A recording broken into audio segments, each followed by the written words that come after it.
Hallelujah. शलोम शलोम शलोम। यीशु मसीह नासरी के नाम में आज का ये खूबसूरत समय उन बातों को जो पवित्र आत्मा के द्वारा हम पर वो प्रगटीकरण जो प्रायः बोला जाता है, जिसे आज पवित्र आत्मा के द्वारा हम समझेंगे जानेंगे कि जो बोला ये जाता है कि न बल से न शक्ति से मेरी आत्मा के द्वारा होगा। तो ये सब सुसमाचार कैसे है, इसमें सामर्थ कैसे है, और जब बोला गया है कि न बल से न शक्ति से मेरी सामर्थ हो, इसको हिब्रू में बोलते हैं विखाइल लोखोवाखा विरुखी ली मोर यहोवा। आमीन। ये उस समय बोला गया था। ये हिस्सा पवित्र शास्त्र में जब नबूकदनेस्सर की गुलामी से अर्थात बेबीलोन की गुलामी से परमेश्वर एक निश्चित समय जो 70 साल का था वापस ला रहा था, तो उसका जो लीडर था यहूदा वंश का जरूब्बाबेल जो वहां पैदा हुआ था। जरूब्बाबेल नाम का मतलब निकलता है बाबेल में उत्पन्न हुआ, बिगॉटन बेबीलोन, जो जराख और बाबेल पर बना है। ये दो बातों को लेके बना है। हाँ, तो जरूब्बाबेल के लिए परमेश्वर ने घोषणा की। हम जकरिया में देखेंगे इस बात को, जकरिया में देखेंगे, हौगे में देखेंगे, ये सब हैं। तो जकरिया 6 में पहले पढ़ देता हूं आपके लिए। 4 का 6 लिखा है, तब उसने मुझे उत्तर देकर कहा, जरूब्बाबेल के लिए यहोवा का यह वचन है, न तो बल से और न शक्ति से परंतु मेरी आत्मा के द्वारा होगा। मुझ सेनाओं के यहोवा का यही वचन है। 7वां पढ़ें। हे बड़े पहाड़ तू क्या है, जरूब्बाबेल के सामने तू मैदान हो जाएगा और वह चोटी का पत्थर यह पुकारते हुए आएगा, उस पर अनुग्रह हो अनुग्रह। आमीन। चोटी का पत्थर, पत्थर के विषय में बोल दिए कि कोई ऐसा पत्थर है। ये वो हिस्सा है जब यरूशलेम ढा दिया जाता है पूरा मंदिर।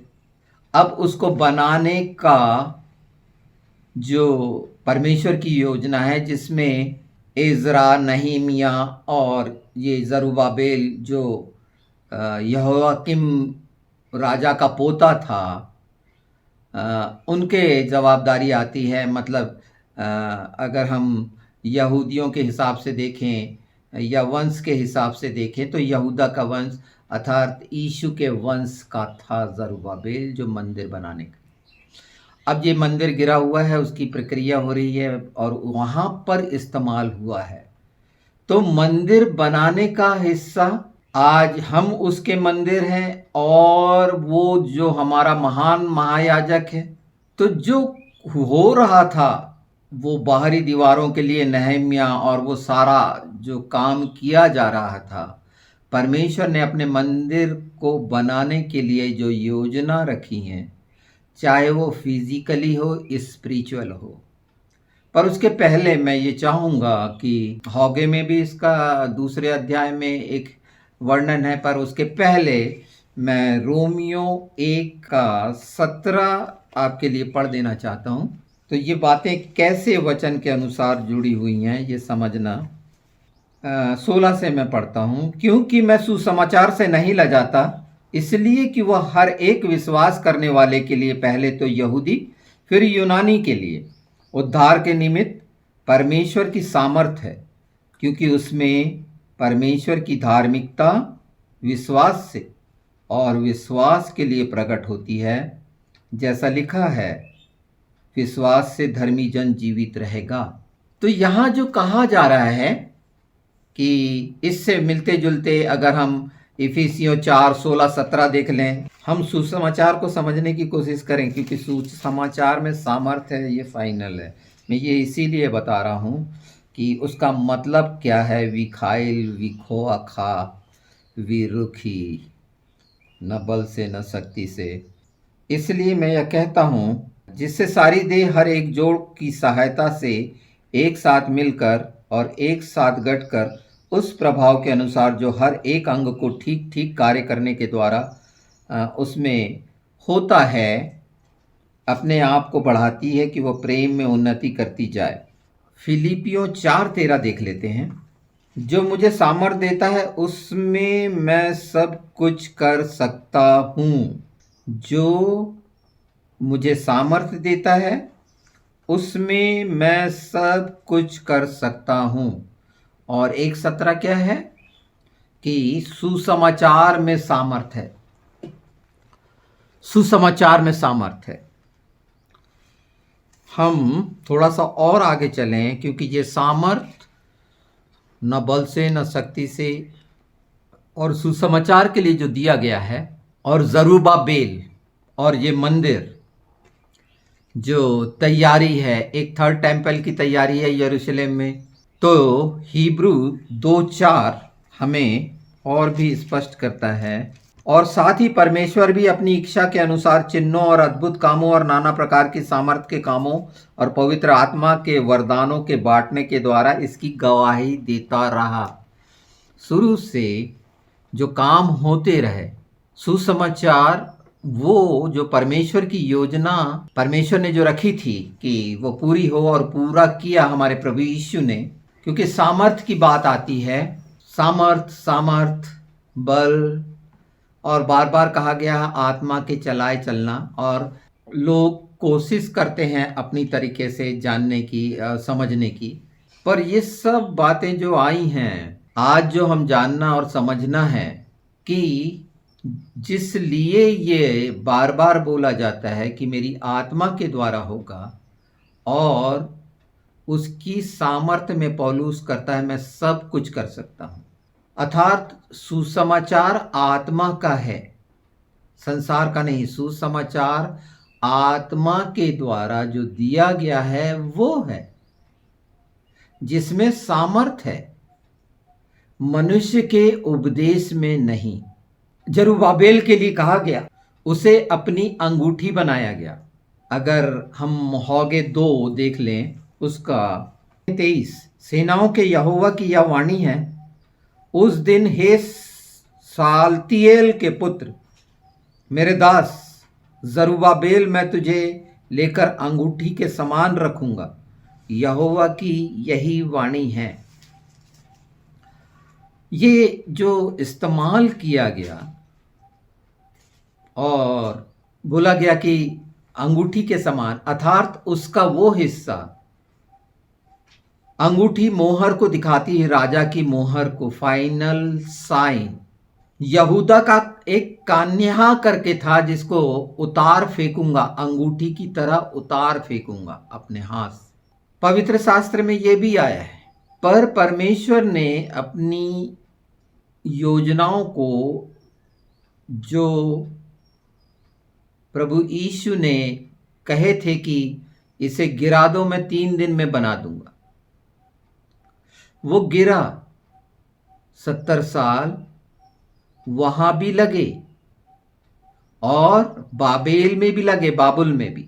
यहां 70 साल में गिराया गया, 70 एडी में, और वहां से 70 साल में वापस होकर, जिसकी लीडरशिप जरुब्बाबेल कर रहे थे, वहां पर नहेमिया का भी वृत्तांत है कि वो राजा को पिलाने वाला था, और किस तरह से फारस का समय था, वो दारा का समय था। तो ये वो राजा थे जो अपने अपने समय पर वहां पर करे। प्रभु ने उनके हृदयों को खोला, परमेश्वर ने, वैसी परिस्थिति में जहां पर कुछ समझ में नहीं आता था। जला दिया गया था, दीवार जला दी गई थी, फूंक दिए गए थे नाके बाड़े सब बाबुल के द्वारा। और जब वापसी का वहां से समय हो रहा है और नए मंदिर का निर्माण, मतलब उसके नाके बाड़े और सब तैयारियां, तो परमेश्वर ने ये जो 70 इसका मायने 70 कौमें, जो परमेश्वर ने अपने पवित्र शास्त्र में बहुत स्पष्ट 70 कौमों का रखा है, जिसके लिए 70 बलियां अलग से दी जाती थी। गैर कौमें जिसको बोलते हैं, अन्य जातियां, इजराइलियों के अलावा, उस गोत्र के अलावा। तो जरुब्बाबेल जो बाबुल में पैदा हुआ।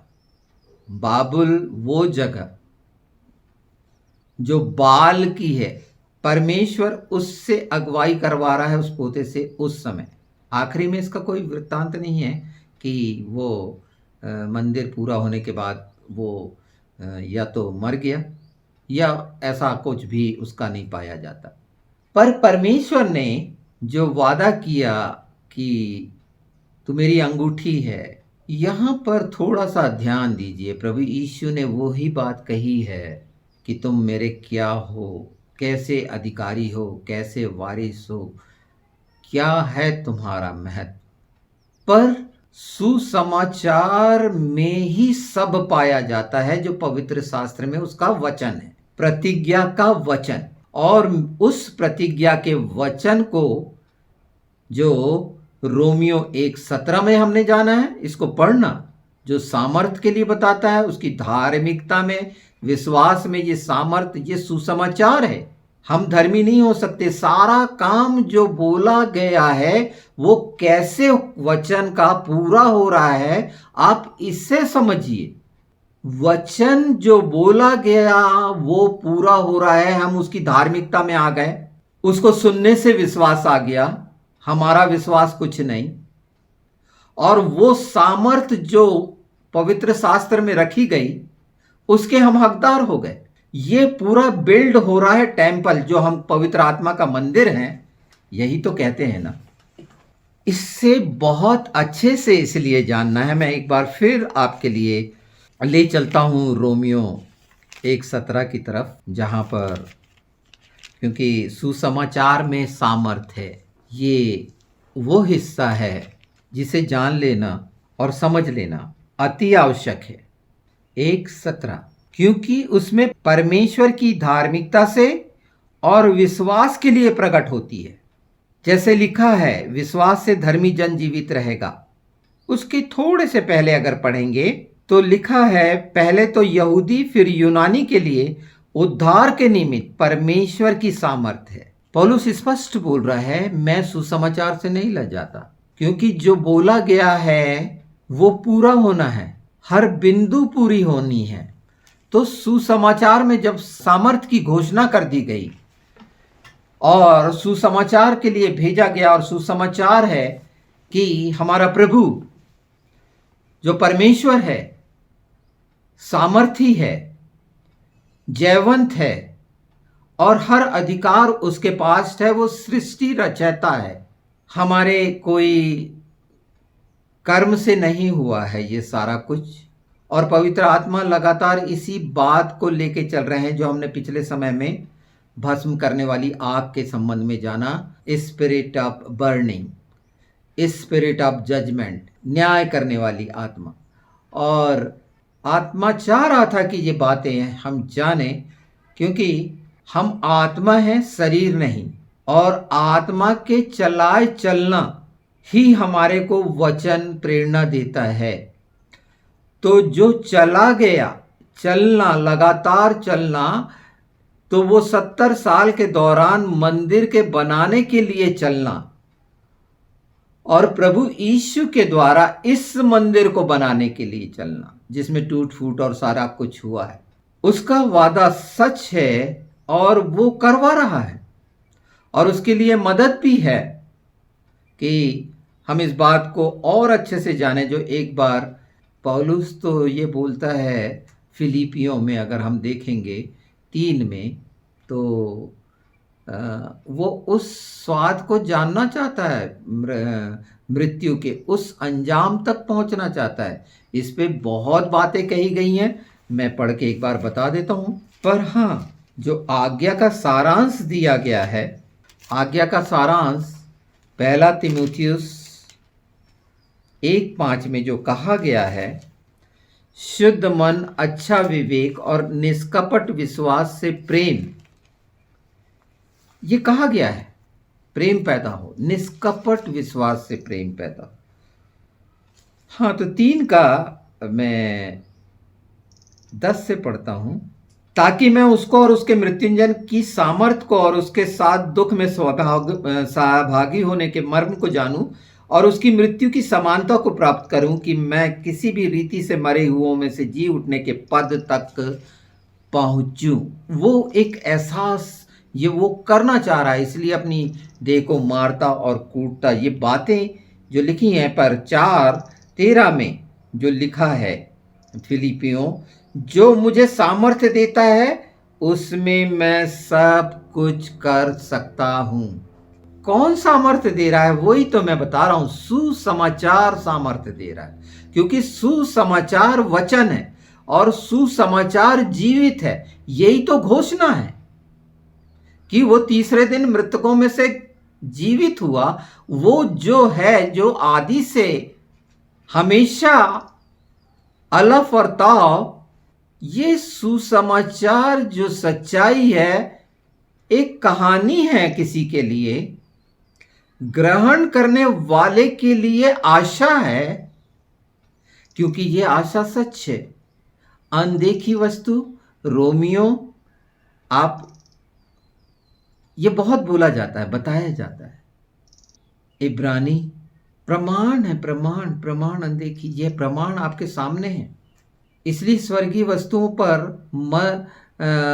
ध्यान लगाओ, परमेश्वर की राज्य की खोज करो, और जब तक परमेश्वर की राज्य खोज करते रहोगे किसी तरह की तकलीफ नहीं आएगी, क्योंकि ये सुसमाचार की प्रेरणा है। अय्यूब 32 में बहुत स्पष्ट है, उसकी दी हुई सांसों से हम प्रेरणा पाते हैं। स्पिरिट, ये पूरा पूरा स्पिरिट का है। और ये अंतिम समय में जब भस्म करने वाली आग, जिसे बर्निंग फायर कहा जाता है, वो आत्मा उंडेला जाना हमारे लिए, न्याय का आत्मा उंडेला जाना हमारे लाभ के लिए और दुष्ट के लिए परेशानी का विषय है, और जो हमें हर रीति से सिक्योर करके रखेगा, जैसे यीशु का लहू। उन बातों में जहां हमारी निर्बलता और कमजोरी है, यही तो बात कह रहा है वो, जो मुझे सामर्थ्य देता है, आत्मा ही सामर्थ्य देगा। वो भस्म करने वाली आग आपको सामर्थ्य देगी, आप सामर्थ्य नहीं होंगे। वो कमियों को सामर्थ्य देके योग्य करेगी कि आप हर दिन का आनंद अपनी आत्मा में और शांति पा सकें और आनंद ले सकें स्वर्गीय स्थानों का। जरुब्बाबेल का नाम ऐसे ही नहीं आ गया, उसे अंगूठी ऐसे ही नहीं ठहराएगी। हम अन्य जातियों से आए, वो अन्य उनके बीच में से निकला और प्रभु का भवन बन गया। किस तरह से बना? एजरा एक शास्त्री था जिसने कैनन पूरा किया, नबी। उस समय नमीहा था। उस समय कितना आदर था इस वचन का, आप कल्पना कर सकते हैं कि जब पवित्र शास्त्र लेकर एजरा खड़ा हुआ और उसे खोला, तो सारे लोग आदर में खड़े हो गए, सारे इजरायली, और बारिश सुबह से सांझ हो गई। लोग आंसू बहा रहे थे। उस समय जो लोगों ने व्यभिचार किया था, अपने रीति रिवाज बदले थे, जो आज देखे जाते हैं, पुरुष पुरुष के, स्त्री स्त्री के, लूत का समय, नूह का समय, इस पर मैं ज़्यादा नहीं जाऊंगा। ये घिनौना समय जो देखा जा रहा है, तो मसीह में मेरे भाई बहनों, इज़ाबेल की व्यभिचार की दुष्ट आत्मा के शिकार होने से बचो। अपने जीवन में जगह दो, मांगो यीशु के नाम में। मैं मांगने के लिए बता दिया। इसके बाद आ रहा है कि उसका मैं हल्का सा हिस्सा बता दूं, कि लज्जित होना सीख जाओ। तो परमेश्वर के वचन में आज्ञा है कि जो अगर कोई मांगने वाला आया है तो उसकी लज्जा के कारण उसको दे। तो आज हम लज्जित होना जान लें कि हम वो हैं जिसने कोई भी मूल्य नहीं चुकाया क्रूस का, और हम धार्मिकता में आ गए, और हम उसके बाद भी शारीरिक मानसिक अवस्था विचारों की अवस्था में परमेश्वर के साथ कैसा करते हैं, यीशु के साथ कैसा करते हैं जो हमारे प्रभु हैं, हमारे उद्धारकर्ता मुक्तिदाता, पवित्र आत्मा के साथ कैसा करते हैं, तो लज्जित होना अगर हम सीख लेते हैं, जान लेते हैं, तो हम लज्जा को समझ जाएंगे। और अगर हम लज्जा को समझ गए तो वो मांगने के पहले हमको देता है। आमीन। हमको लज्जित करेगा नहीं। और मांगने में बाप से लज्जा कैसी, ये है आगे में उस पे पूरा है कि हर एक प्रभु का जन इस पृथ्वी पर जो उसकी संतान है, परमेश्वर की हर कोई संतान है जो उसको स्वीकारेगा, सवाल ही पैदा नहीं होता। उसके लिए वो स्वर्गीय आशीषों का हकदार उसको ठहराया है, अपना पुत्र ठहराया है, अपनी संतान ठहराई है। तो ये सब ले सकते हैं। और जो सामर्थ और सुसमाचार की बात है, और बार बार जो न बल से न शक्ति से का इस्तेमाल होता है, वो क्यों किया गया ये मैंने बताया है। उसका औचित्य क्या था, तो उसकी आत्मा के द्वारा होने का कहां पर होगा, कब होगा, किन विषय पर होगा, ये तो आत्मा तय करेगी, मनुष्य की इच्छा से नहीं होगा। ये मैंने प्रोत्साहित देने के लिए उन सारे प्रभु की भेड़ों को, सारे जगत के लिए ये रख रहा हूँ, इस बात को समझने के लिए। क्योंकि इसके पहले के अगर एपिसोड देखेंगे तो उसमें आप पाएंगे कि कैसे पवित्र आत्मा की आग के अभिषेक में लोग सुबह 7 बजे और शाम को 7 बजे धन्यवाद देने के कारण वो सारी चीज़ें पाने लग गए हैं। ये सच्चा प्रायश्चित, सच्चाई से क्षमा करना, सच्चाई से क्षमा मांगना, और हर तरह से आत्मा में आनंदित और शांति रिसीव करने वाले बन गए हैं। और मसीह की देह के लिए मजबूत करने के लिए आत्मा में प्रेरित होकर भलाई की सोच रहे हैं, और इतना काफ़ी है। उसके बाद परमेश्वर ने दे ही दिया है अपना यशायाह 4:4। ये लगातार जो पवित्र आत्मा लेके चल रहे हैं, आत्मिक रीति से चलना, उसके राज्य के लिए स्वर्गीय स्थानों में होना, सुसमाचार की सामर्थ, सुसमाचार पूरा पवित्र शास्त्र है जो परमेश्वर ने चाहा कि हम वो खूबसूरत लोग हैं जो परमेश्वर ने अपनी समानता और स्वरूप में बनाया। अगर हमने अपने आप को गंदा कर लिया है, मैंने आत्मा में बहुत खूबसूरत शानदार लोग देखे हैं। परमेश्वर बहुत महान है और आप वैसे हैं, और ये सामर्थ आपको करेगी तैयार वैसा ही, तो लोगों की खूबसूरती देखने के योग्य हो जाएंगे कि सचमुच में वो कितने नम्र और दीन हैं और कितने इनोसेंस हैं, उनकी आंखों में, उनके जीवन में सच्चाइयां हैं। मैं आगे आने वाले समय में इस पर एक बहुत बड़ी गवाहियाँ निश्चित जो मेरी पत्नी के साथ है मैं शेयर करूँगा कि कितने शानदार लोग मुझे दिए गए हैं, और वो कैसे मैंने समझा है उस खूबसूरती को जो आत्मा की खूबसूरती है, उन शब्दों को जाना और समझा है। और आज मैं यहाँ बोल पा रहा हूँ और आपको बता पा रहा हूँ वो सच्चाइयाँ कि हृदय ऐसे लोगों के लिए परमेश्वर के सामने, और वो उसके तमाम लोगों के लिए कितना भलाई का कारण, सोच में, विचार में, प्रार्थना में। मैंने बोला ना, पहला तीमुथियुस 1:5, शुद्ध मन, अच्छा विवेक और निष्कपट विश्वास से प्रेम, निष्कपट विश्वास, ये बहुत खूबसूरत है। और ये खूबसूरती के बारे में मैं निश्चित बताऊंगा कि आत्मिक खूबसूरती कितनी सुहानी होती है। इंसान कितना प्यार करने लगता है उस आदर्श चरित्र और व्यवहार और आचरण से, उसे जरूरत नहीं रहती दूसरी चीज। पवित्र आत्मा उनके ओंठों से वो बड़ाई करवाता है, महिमा परमेश्वर की होती है। हम जैसे जो लोग सत्यानाश के गड्ढे में पड़े हुए थे, कीच में थे, खून में लिपटे हुए थे, उसने निकाला, चौड़े स्थानों में खड़ा किया और पैरों को मजबूत किया, चाल चलन को मजबूत किया। और आज मैं आपके सामने ये बातें बता रहा हूँ, वो सच्चाई है कि उसकी मधुरता को, उसके प्रत्येक शाब्दिक अर्थ को परिभाषित करने में मेरी कोई हिंदी इतनी अच्छी नहीं है, पर पवित्र आत्मा के लिए तो सारी लैंग्वेज महत्वपूर्ण है।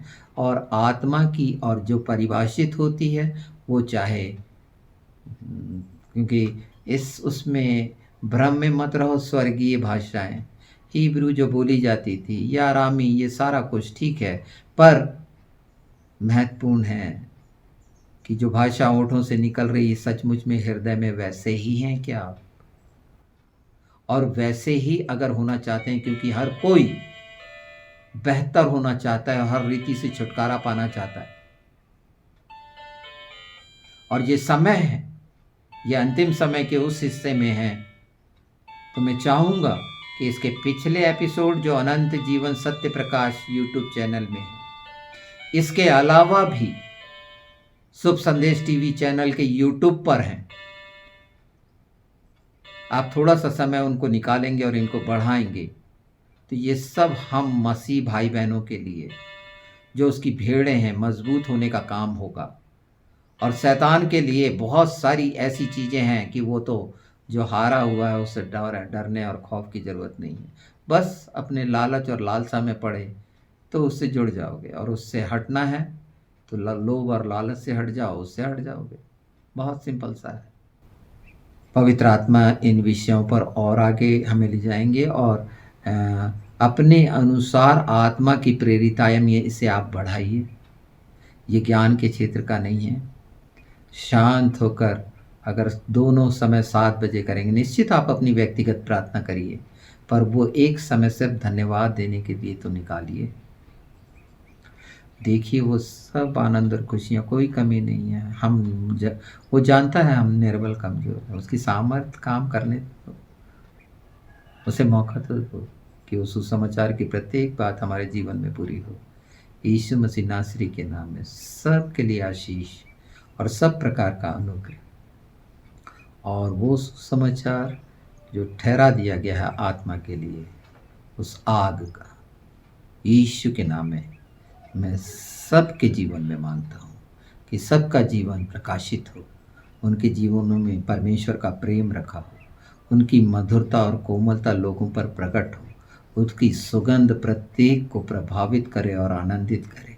जहाँ वो खड़े हों वो जगह निश्चित जो दे दी गई है कि तू जहाँ तक नज़र करेगा मैं तुझे दूंगा, तो ये नज़रें उत्तर दक्षिण पूरब पश्चिम हमारे परमेश्वर के राज्य की हैं, और वो उसका राज्य हो चुका है। ये जंगल में पुकारने वाले के शब्द पूरे हुए हैं। यीशु मसीह नासरी के नाम में। शलोम शलोम शलोम।